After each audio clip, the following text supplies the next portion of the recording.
हनुमान जी को बुद्धि और बल में निपुण देखकर जानकी जी ने कहा, जाओ, हे तात श्री रघुनाथ जी के चरणों को हृदय में धारण करके मीठे फल खाओ।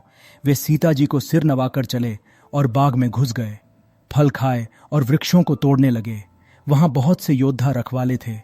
उनमें से कुछ को मार डाला और कुछ ने जाकर रावण से पुकार की और कहा, हे नाथ, एक बड़ा भारी बंदर आया। उसने अशोक वाटिका उजाड़ डाली, फल खाए, वृक्षों को उखाड़ डाला और रखवालों को मसल मसल कर जमीन पर डाल दिया। यह सुनकर रावण ने बहुत से योद्धा भेजे। उन्हें देखकर हनुमान जी ने गर्जना की। हनुमान जी ने सब राक्षसों को मार डाला। कुछ जो अधमरे थे चिल्लाते हुए गए।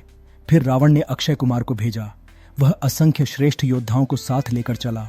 उसे आते देखकर हनुमान जी ने एक वृक्ष हाथ में लेकर ललकारा और उसे मारकर महाध्वनि बड़े जोर से गर्जना की। उन्होंने सेना में से कुछ को मार डाला और कुछ को मसल डाला और कुछ को पकड़ पकड़ कर धूल में मिला दिया। कुछ ने फिर जाकर पुकार की कि हे प्रभु, बंदर बहुत ही बलवान है। पुत्र का वध सुनकर रावण क्रोधित हो उठा और उसने अपने जेठे पुत्र बलवान मेघनाद को भेजा। उससे कहा कि हे पुत्र, मारना नहीं, उसे बांध लाना। उस बंदर को देखा जाए कि कहाँ का है। इंद्र को जीतने वाला अतुलनीय योद्धा मेघनाद चला। भाई का मारा जाना सुन उसे क्रोध हो आया। हनुमान जी ने देखा कि अब की भयानक योद्धा आया है। तब वे कटकटाकर गरजे और दौड़े। उन्होंने एक बहुत बड़ा वृक्ष उखाड़ लिया और उसके प्रहार से लंकेश्वर रावण के पुत्र मेघनाद को बिना रथ का कर दिया। रथ को तोड़कर उसे नीचे पटक दिया। उसके साथ जो बड़े बड़े योद्धा थे उनको पकड़ पकड़ कर हनुमान जी अपने शरीर से मसलने लगे। उन सबको मारकर फिर मेघनाद से लड़ने लगे। लड़ते हुए वे ऐसे मालूम होते थे मानो दो गजराज श्रेष्ठ हाथी भिड़ गए हों। हनुमान जी उसे एक घूंसा मारकर वृक्ष पर जा चढ़े। उसको क्षण भर के लिए मूर्छा आ गई। फिर उठकर उसने बहुत माया रची, परंतु पवन के पुत्र उससे जीते नहीं जाते। अंत में उसने ब्रह्मास्त्र का संधान प्रयोग किया। तब हनुमान जी ने मन में विचार किया कि यदि ब्रह्मास्त्र को नहीं मानता हूं तो उसकी अपार महिमा मिट जाएगी। ने हनुमान जी को ब्रह्म बाण मारा, जिसके लगते ही वे वृक्ष से नीचे गिर पड़े, परंतु गिरते समय भी उन्होंने बहुत सी सेना मार डाली।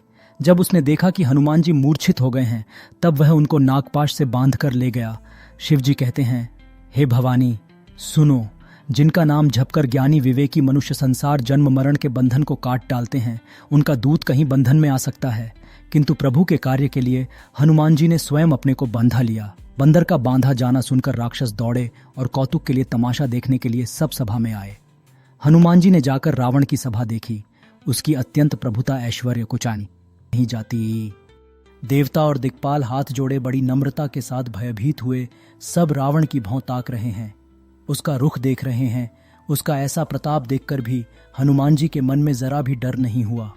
वे ऐसे निशंक खड़े रहे जैसे सर्पों के समूह में गरुड़ निशंक निर्भय रहते हैं। हनुमान जी को देखकर रावण दुर्वचन कहता हुआ खूब हंसा। फिर पुत्र वध का स्मरण किया तो उसके हृदय में विषाद उत्पन्न हो गया। लंकापति रावण ने कहा, रे वानर, तू कौन है? किसके बल पर तूने वन को उजाड़ कर नष्ट कर डाला? क्या तूने कभी मुझे मेरा नाम और यश कानों से नहीं सुना? रे शठ, मैं तुझे अत्यंत निशंक देख रहा हूं। तूने किस अपराध से राक्षसों को मारा? रे मूर्ख, बता, क्या तुझे प्राण जाने का भय नहीं है?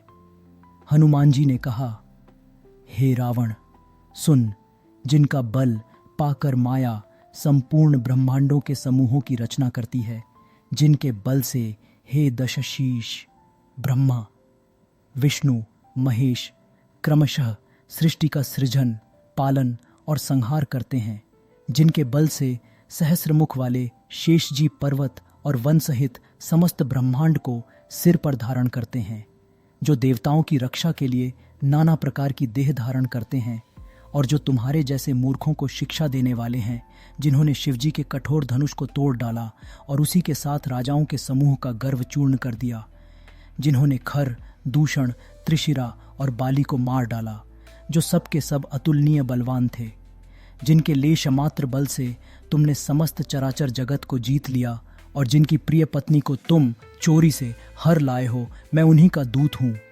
मैं तुम्हारी प्रभुता को खूब जानता हूँ। सहस्त्रबाहु से तुम्हारी लड़ाई हुई थी और बाली से युद्ध करके तुमने यश प्राप्त किया था।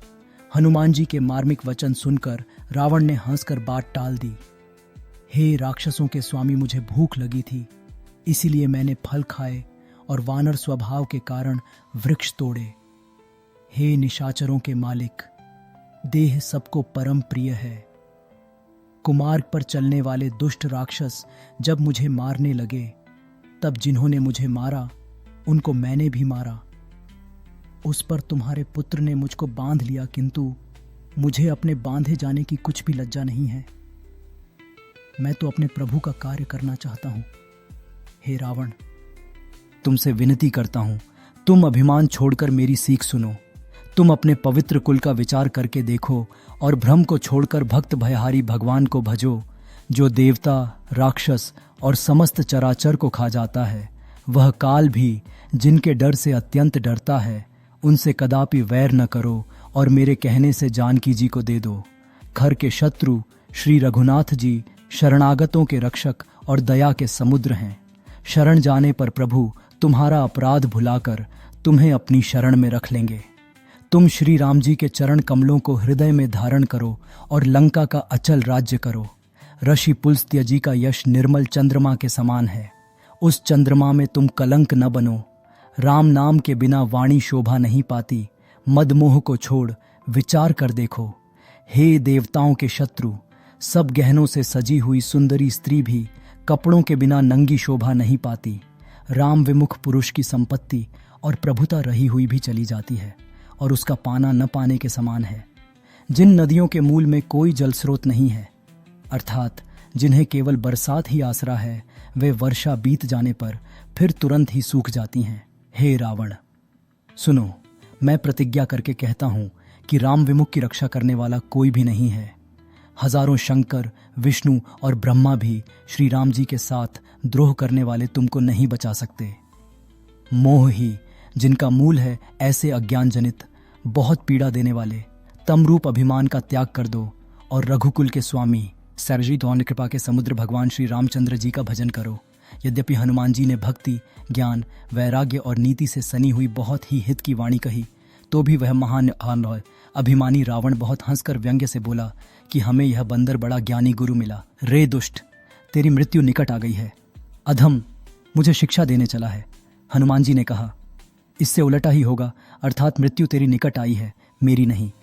यह तेरा मतिभ्रम बुद्धि का फेर है, मैंने प्रत्यक्ष जान लिया है। हनुमान जी के वचन सुनकर वह बहुत ही कुपित हो गया और बोला, अरे, इस मूर्ख का प्राण शीघ्र ही क्यों नहीं हर लेते। सुनते ही राक्षस उन्हें मारने दौड़े।